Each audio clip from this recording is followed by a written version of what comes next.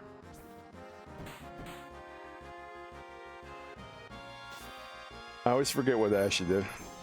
Doesn't matter, just press circle to win. I freaking love, absolutely love the amount of Chris we've been getting as of late.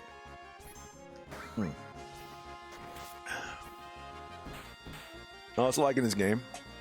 It was one of the first games I ever played that having different weapons actually showed up as a different model on the character. I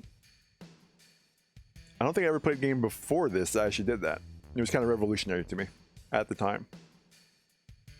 Was that MMOs a thing back then? It was EverQuest. When did EverQuest come out? Oh, it's gonna bother me. Oh, that would... Ooh, hold on. Rune Blade. Yeah, I think so. Oh, buddy. Even though you're not doing anything there, I'm still gonna level you up. Yeah. We're looking good. We're looking good. I completely forgot that was there. Well, because I forgot what I was talking about earlier.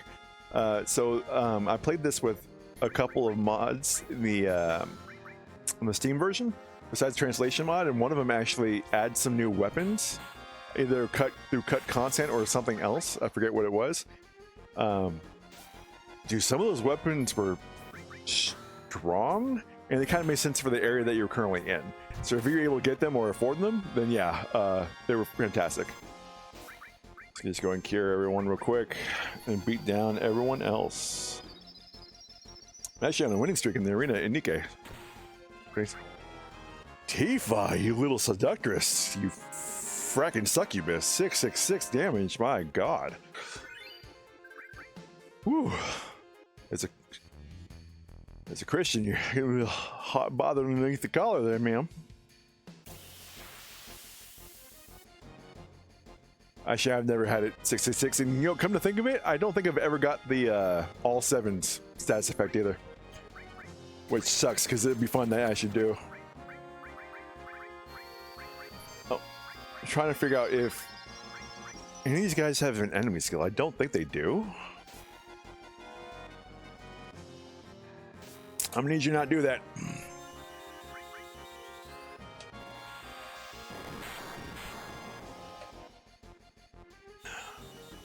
You might be at the point that mantra magic may not be useful enough to use.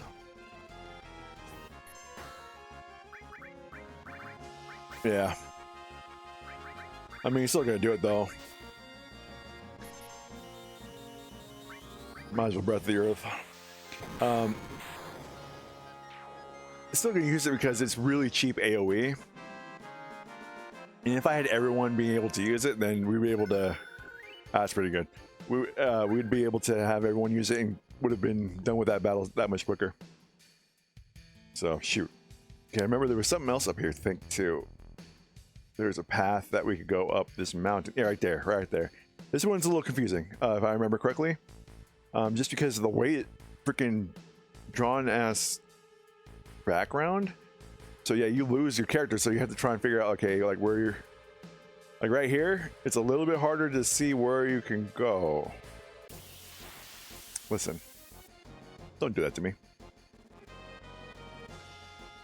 Don't look at me like make me look more foolish than I already am. Oh god. I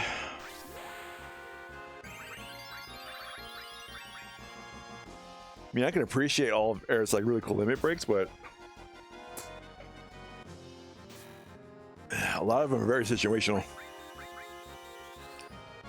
Can't think of, I've never seen Aerith's final limit break. She's never been alive long enough for me to get it.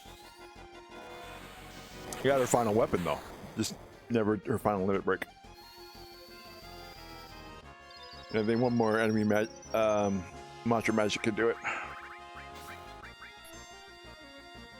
I'm wondering if these things are actually meant to do some kind of status effect to you. This is getting a little pisser. I wish they'd leave me alone.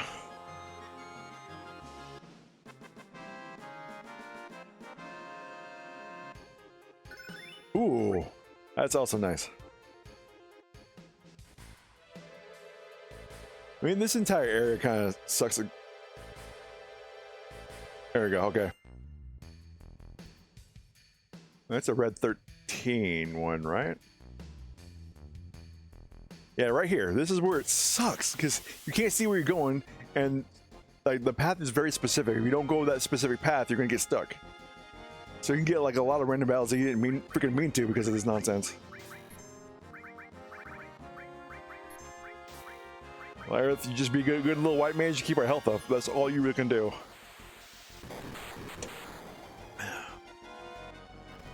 As a kid, I got terribly stuck here. I could not figure out where to go. I kept getting stuck on the secret passages, and it was a pisser. Like, I get it. You know, it's fun to put like nice little, fun little areas that to reward explorers. But when it comes to the cost of like not being able to see, come on, man. Yeah, I'm gonna save that limit break for a little bit later.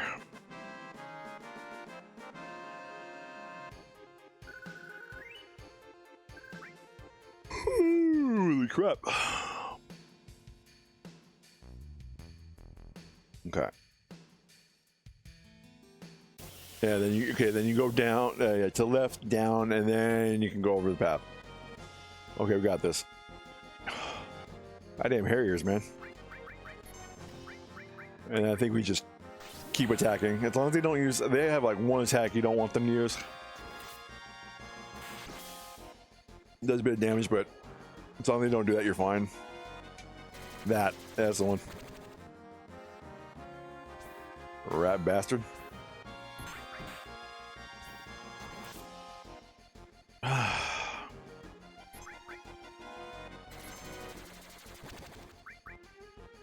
Glad they're not focusing on one character this time. That's stupid, because that people die. You get one big attack, and then all of a sudden they start focusing on the guy about to die. I'm like, come on, game. I know that you're not that intelligent, but somehow you're able to do stuff that's, you know, pretty sound strategy, but I don't believe you. Come on, man. Come on, man. Go away. Please go away.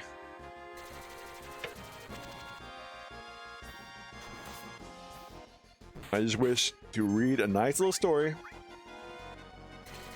about my best pals, Cloud and crew. You're making this exceedingly difficult.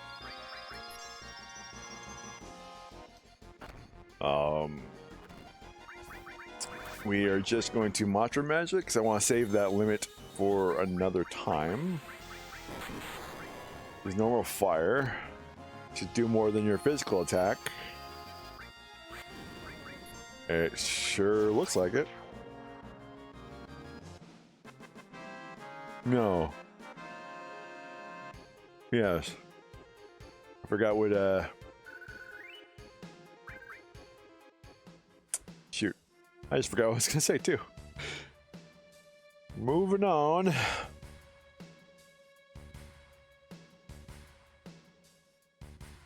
Okay, I think, yeah, we could just go the reactor, and then we can go past the reactor. We got all these tubes that some lead to a nice item, then you gotta fight the boss. And I think once we get to the boss, we're gonna be USOB. We're gonna be done for today. So I can get this the VOD going. Let's see if I can end this with a double, triple yes. First one of the playthrough, I believe.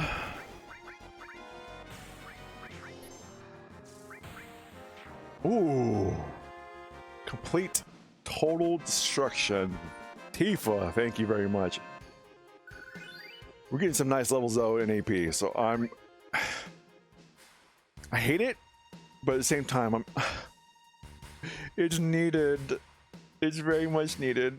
No, we have to go through the caves first. God damn it, I completely forgot about this. Oh, here it is. Okay. If I remember correctly, we want to go down to that ladder and push it down. No, it's already pushed down. Yeah, no, that ladder. You need to push down. Okay. And then, so, believe it or not, that door right there, I only discovered when I was doing the... okay. We gotta be real careful with this one. Okay, see if I can't turn him into a toad real quick.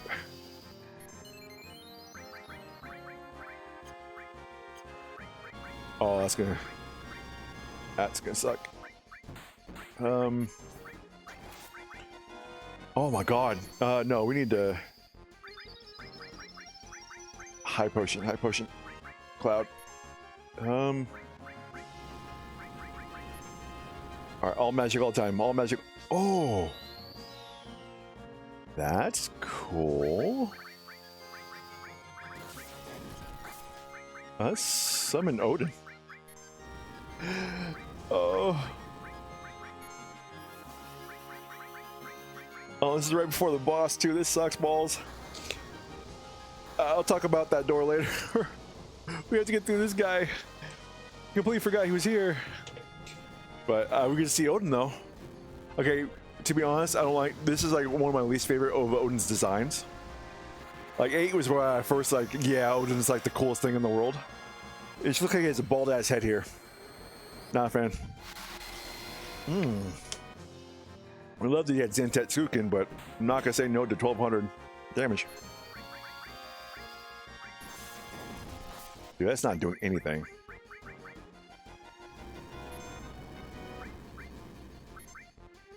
Oh, someone needs to, someone really needs to put that barrier back up. This guy's probably not even that hard. I'm pissing my pants.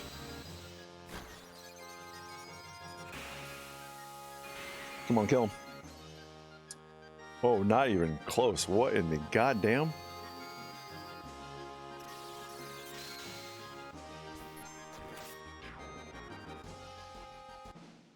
Use a lot of our MP, but we killed him.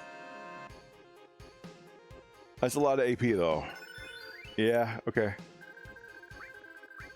Fire Fang do again? I do not remember. Okay, so this door leads to, I think, to some other items. I did not know this was here until I played the modded version of the Steam 2026 release. And I accidentally opened it because it was against the wall for some reason. And realized, like, oh, I came back to where the reactor is. Oh, damn. I'd never done that before. I don't think there's anything you need in here. But there might be. You might actually have to come up here, if I remember correctly, because it's been a long time, that when Cloud comes back to the party later on in the story, if he this is where you get a flashback. There should be at least something you can get from here. I guess not. I guess it's just a place for you to come back to. But then there's also the... Didn't you go through some caves to go to a Mako fountain? I'm pretty sure this is where this leads, because there should be something we could pick up there. If I remember correctly. I may not be.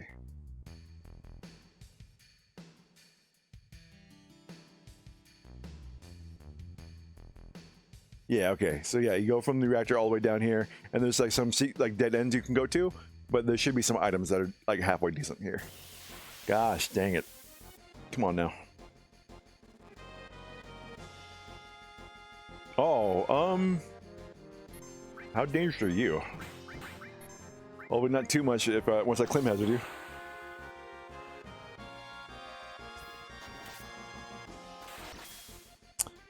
That's definitely old time jank right there. Oh yeah, yeah, yeah.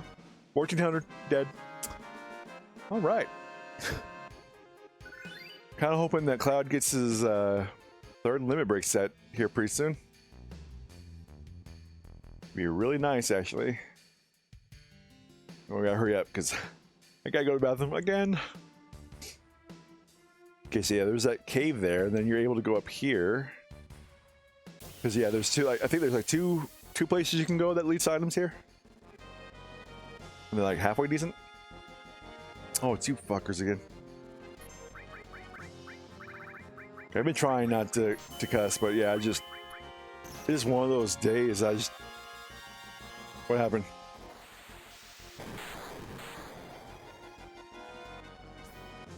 Did I get stopped? Oh, god damn it. Bro. What the hell was that? What was he trying to do? I don't remember what these enemies actually can do. Guess a whole lot of nothing. Because Cloud's back. Okay. Wasn't there an enemy skill I can get from these guys? Guess it doesn't matter. Never mind.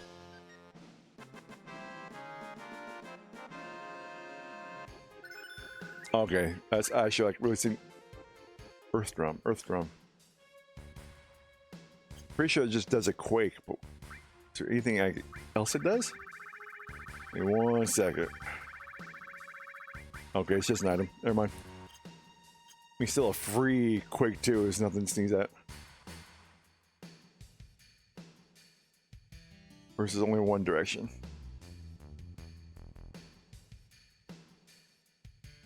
Is there nowhere you can... Am I stupid?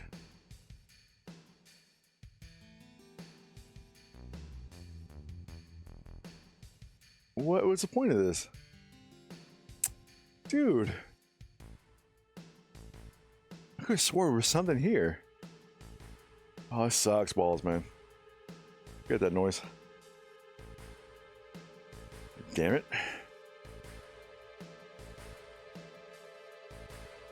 Here's another entryway. I forget where that leads to.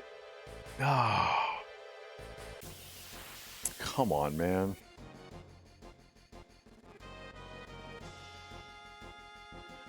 Bro, come on. Ooh, okay, because you can one-shot him. That's good. That's actually really nice. Freaking... Yeah, I don't remember all this when I was a kid. Hell, I only remember getting that door from... in my modded playthrough. Can you stop with your stop, please? Unnecessary throwing down some stats effects. Alright, after this battle, I'm going to take a piss.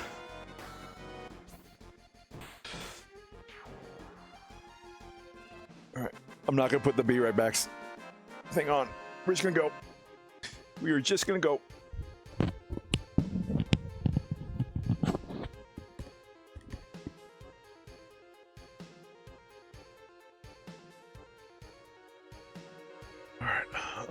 Stupid camera.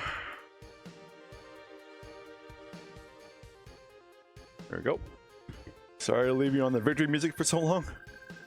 That can be annoying as hell. I understand. But I'm trying to get out of here. But we got chests to get, treasure to get. That's a Vincent weapon. That's for damn sure. Okay. What else is there? There's our fountain. Okay, good. Okay, there's our second elemental material, so that is fantastic. Yeah, those are good because yeah, when you level up, you get a whole bunch of nice absorption possibilities. Oh, okay. Oh crap! I hate when they freaking do that.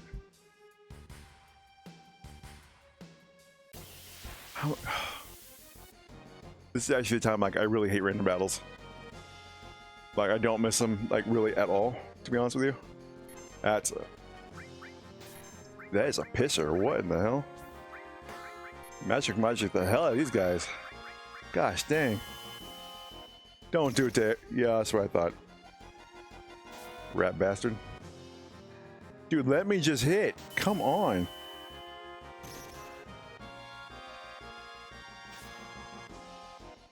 Yeah, that's the freaking annoying thing that they can do. They can take their freaking turns like that. Gosh, it takes forever.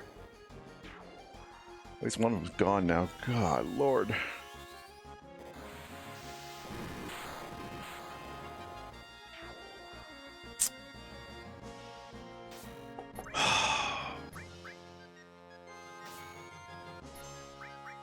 Yep.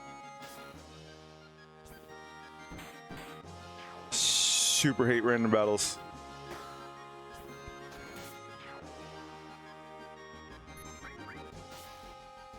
It doesn't even do anything. You're literally giving a really long animation with like a named move. It doesn't actually do anything. I don't think it has any stats effects. So why do that? Why put all that effort in for nothing? Come on now.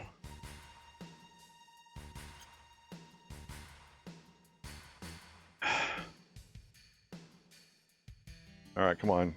What is this? I mean, it is an elixir. Oh, bro.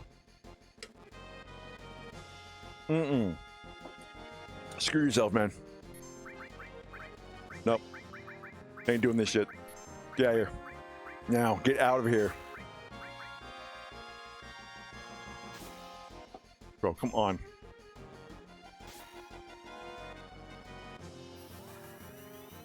I'm just sitting back here, just like, seriously.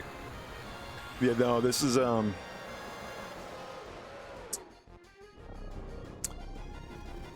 like I said, I'm playing this as if I was, you know, playing back in the day. But if you have a chance, and you're able to get the Steam 2013 edition, much better. Or hell, 2026, yeah, I think some things were changed. But at least they had, like, speed up and all that jazz. You didn't have all this nonsense. This is one of my biggest problems with most RPGs of the time, especially now to this day, is just the random battles.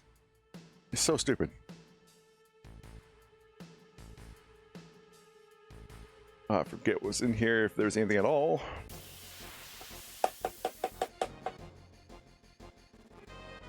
Please do not be the bugs again. Oh, it's worse. Guys, they can stop.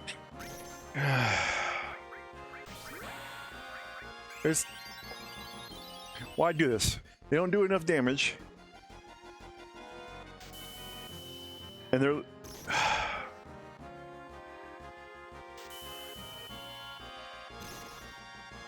You're just here to waste time. That's literally all you're here to do.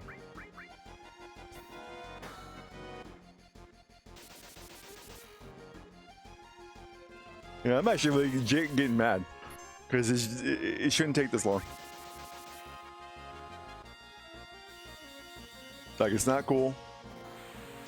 Like, there's no animation that's awesome. It's not cool. You take too freaking long. Let me just go. Come on now. Thank goodness. Hi, Luna. No, it's not time for you to... Fury Brand. What is that? I think that's one of the limits I've never gotten on her. It is. What is that? What's it do? Oh. That's pretty good. So it gives everyone else a full limit break. Okay. Okay. That's good. Like, I'm like, that's actually freaking awesome. Holy crap. Okay, then.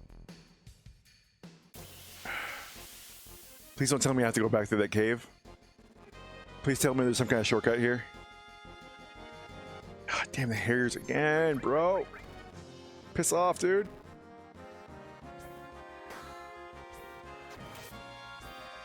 And I still have to fight the boss. No, dodge. No.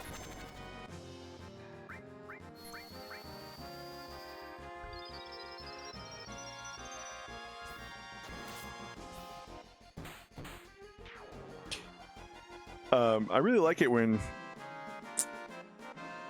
designers, it will give you like this big, like long ways of getting a secret, but then they'll allow you to get back to where you're supposed to be with like a shortcut. I don't think this is that, unfortunately.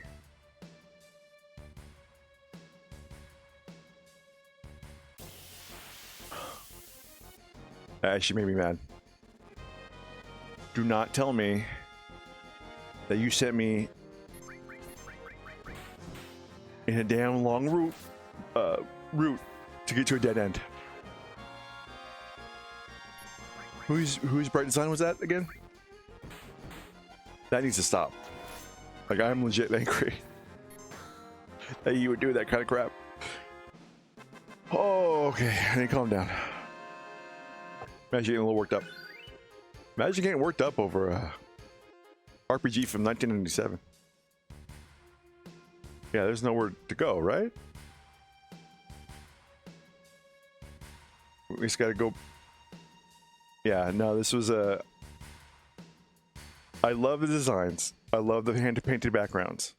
The art direction on here is superb and killer. But to do this crap? Nah. Super nah. Come on. At least you got preemptive attack. I'm just gonna circle it through. Freaking A, man. Hopefully that unlocked his other limit break. Thank you, God, for the freaking crit. Holy crap. I remember getting this frustrated as a kid when I had to go through the Northern Crater. I kept getting battles in I forget which screen it was, but no, it wasn't fun. I can tell you that right now. And I'm getting there. I'm getting a little frustrated. Unless I completely miss the freaking like a design shortcut or something like that. Because yeah, no, this is piss poor, to be honest with you. And besides the elemental materia, don't think that too much was worth it, to be honest with you.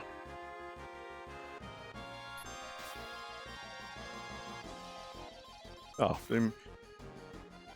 yeah, no, when I got a second miss, man, that was like that. I'm like, oh, I got tired all of a sudden. Come on.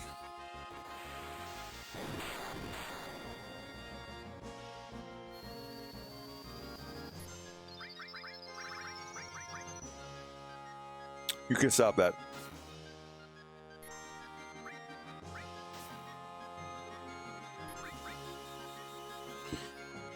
Oh, these bug things are forever going to be on my piss list. They're not hard, they're just annoying with their lay flat stupid attack. Just, oh, that's actually beautiful. That made things a little worth it, in my opinion. Okay, so we just need to use Meteor Dive a couple times, Meteor Drive, and we can go to the third. All right, that actually made me happy. I'm happy to see that nonsense. It'd be nice if I can get a full heal on my MP though before we fight the boss. And I can say with full confidence, I never want to go back to this place ever again. I think we would just go straight to the boss from now on. This was not a fun time, in my opinion. This became very annoying really quick.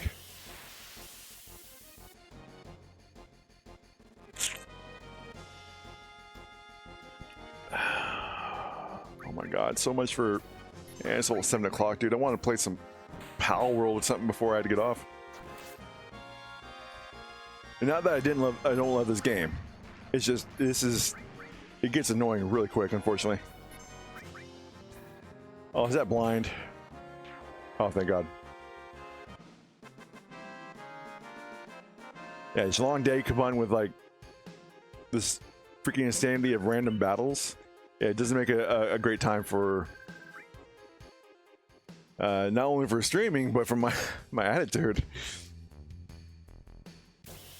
Dude, bro. Dude. We just got out of one, and now, oh, it's you guys. Please go away. And you could start.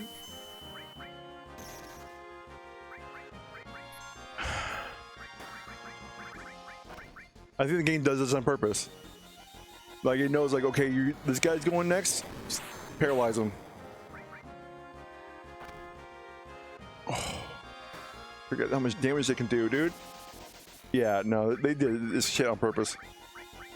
Yeah, I'm so mad. I'm like almost not carrying it. I'm cussing.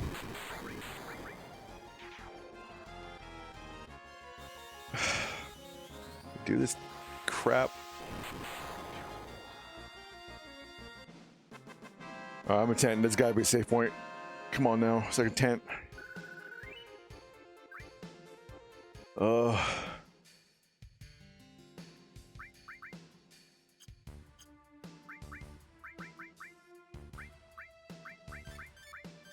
At least we're at decent health. Screw up my MP, and this is a long way to run.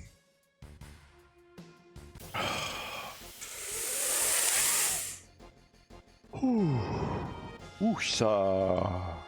Woosah. Mickey Mouse. Mickey Mouse. Calm. Who are you doing it to? Oh, let me guess. You're gonna stare down another character.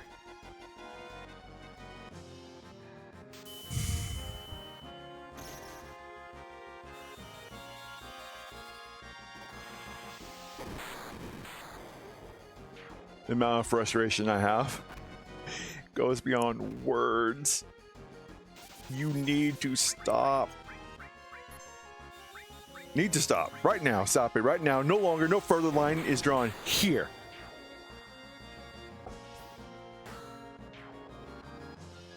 Oh, by the way, you just got toasted by Aerith, like one of my weakest physical attackers. You suck.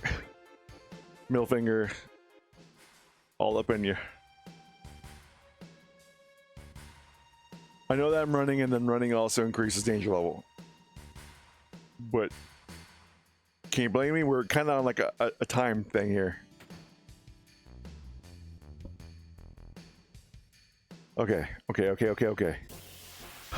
Gotta be battles in here too. We're gonna try and get some items. Don't. You just need to stop. We're just gonna Ifrit him. The fact that can do all the turns in a row is insane. This needs to stop. This needs to stop. Need to let me get up on the pipe because I want to get my items. I want to fight the boss and be done for today because I need to make this stupid VOD and then I want to play some Pal World. Hey, goodness. I still gotta try and get tried. I think there's other ways of getting it, but I want to get like as quick as possible because that's a really strong move too. Okay. So I think it's a far pipe to get to the item all the way down.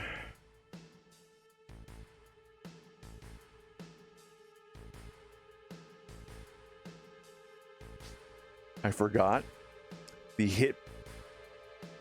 Like the entry point to that last pipe is very weird. It looks like you're entering the last pipe, but you actually enter the second last pipe. I have the same thing happened to me on that modded run so many freaking times. Like you have to hit it like all the way and like hug the wall. Oh, you want to be funny?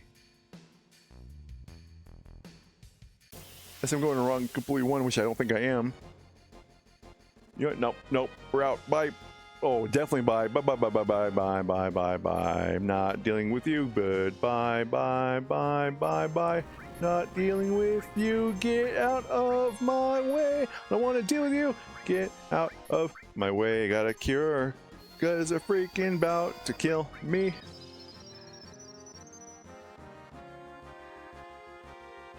Are we having a laugh? Thank God. The experience points and stuff you gave me wasn't even worth it the first time. Why would I fight you a second time? Okay, let me... Okay, let's do that pipe. It's the second pipe. I'm stupid. I'm...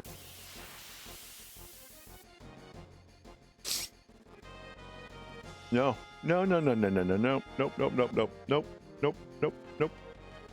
Lay nope. Lay nope, lay nope, lay nope, lay nope. Thank you. Get out of there. At my patience end. Ah, damn, dude. There we go. That's better.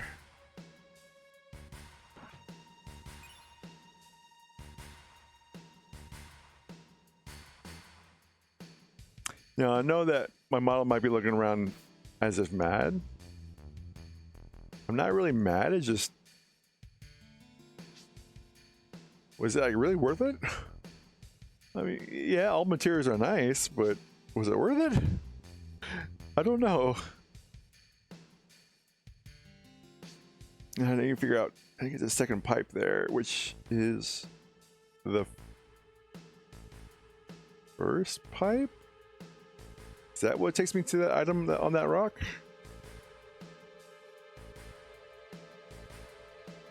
I was completely effing wrong. Question is it worth it?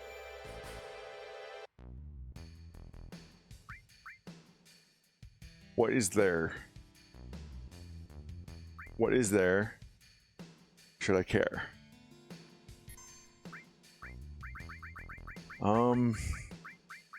See if I can go around the boss. Just in case I can't and I have to fight him now, let's go ahead and tent. Because otherwise that'd be in a real bad way if I had to go fight him now. Okay, I can go around. Okay, cool, cool, cool. Does that go down anywhere on the south of us? I think it does. I'm gonna check that there too before we actually head to the boss itself, which is a giant moving thingy called the Materia Eater, if I remember correctly. Not a terrible boss. I think like speedrunning strats for him is to poison him.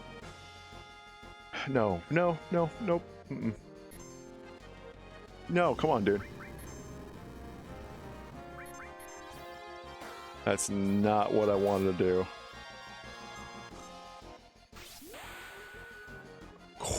Quad, yes.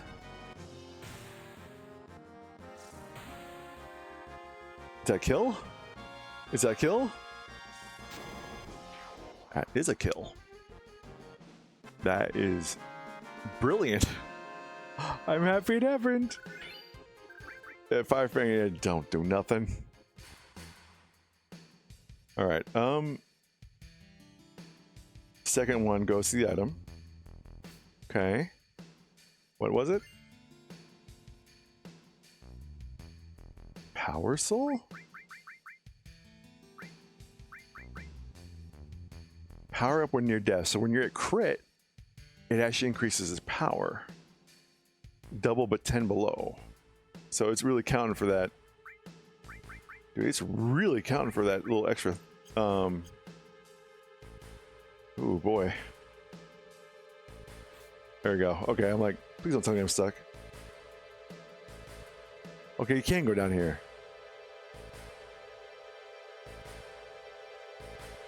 No, I'm not even gonna attempt it, because if it makes me jump down, I hope I didn't miss anything, but if it makes me jump down, I'm gonna be pissed. So no, we're not gonna do that, because I will lose my goddamn mind. Let's fight the Materia Eater and get the hell out of here. Trying.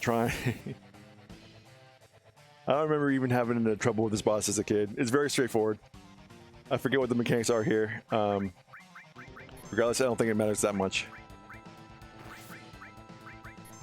I don't think anyone has poison though. No, it doesn't matter. We're fine. Just tank and spank is literally the name of this game.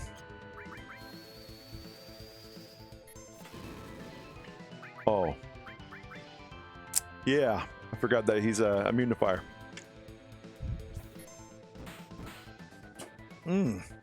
That's quite a bit of damage for a regular attack, actually. Piss off. Oh, he does a lot of damage, though. Ooh. Good thing I have that berry up. Yeah, like I said before, this is not that hard of a boss. It's super easy, just straightforward. I'm feeling a little dangerous. We're gonna go ahead and... Oh shoot, what was I gonna say? There you go, yeah, D-blow. Gosh, damn, dude. You know what? It's D-blow again.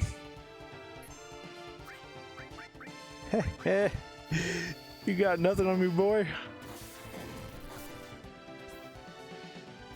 Oh. You know what? Shoot, this is Odin. It's D-blow again. Oh, I have no barrier up. This is actually gonna hurt. Oh, never mind. Doesn't hurt that bad. It'd be nice if, like, he can Zed Tetsuken and kill the boss one that way, but he also hasn't used Trine yet. I'm a little worried about that. I won't get that damn move. It's actually really good.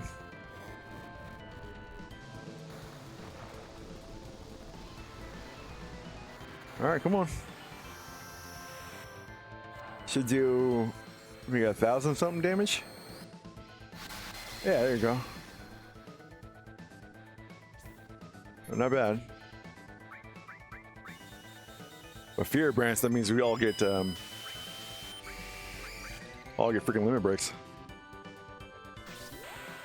Oh, I was about to say, I thought it didn't work. I've never seen this one before, actually. That's pretty nice, actually.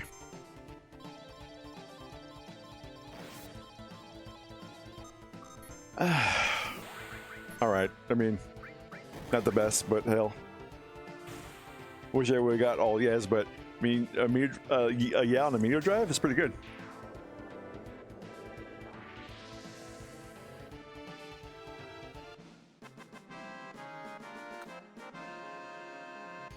I'm sure we can get trying somewhere else. Hopefully. Shoot. I know there's a save point there, but I don't want to have to redo that.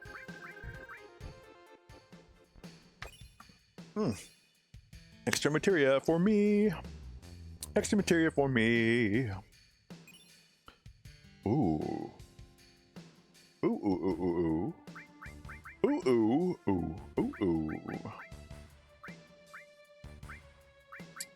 What do we want to get rid of?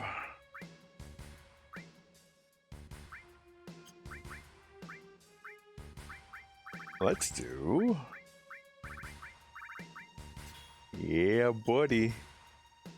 We're looking good. Yeah, she's gonna be a nice little powerhouse. Is there anything? Oh, gem ring. Let's see what gem ring gives us. Oh. Oh, oh, oh.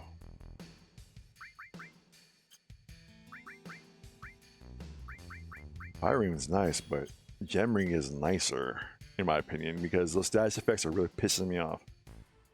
Please do not do anything more. Please do not do anything more. Please just let me go.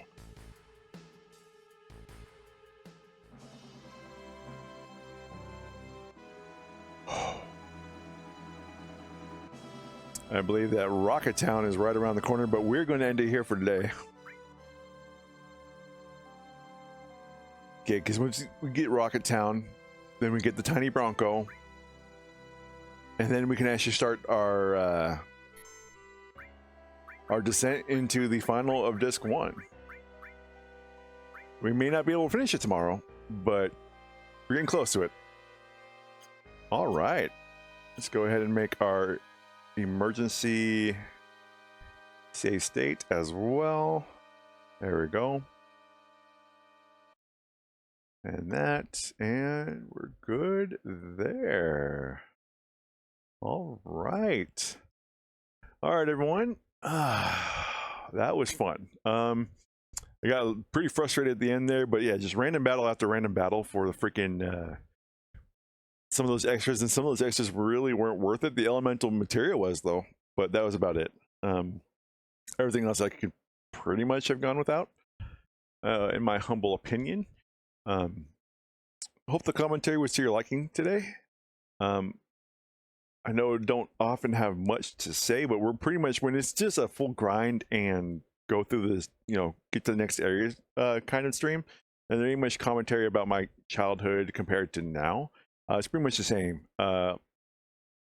Like random battles more when I was a kid, don't like them now.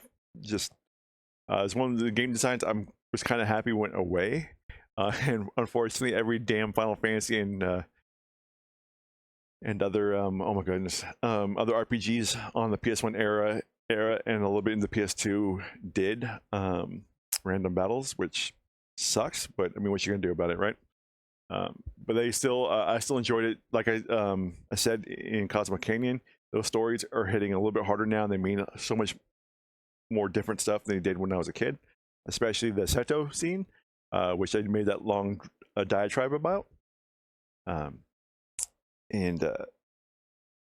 Yeah, I just like keeping news articles or whatever I read to the morning quickies, although I will bring them up if I find something interesting on here. But besides that, I really hope y'all had fun. For those lurkers who are here who didn't comment, it's fine. You no need to comment if you don't want to. If you're just watching it for background noise, no problem. I'm happy to help in any way I can.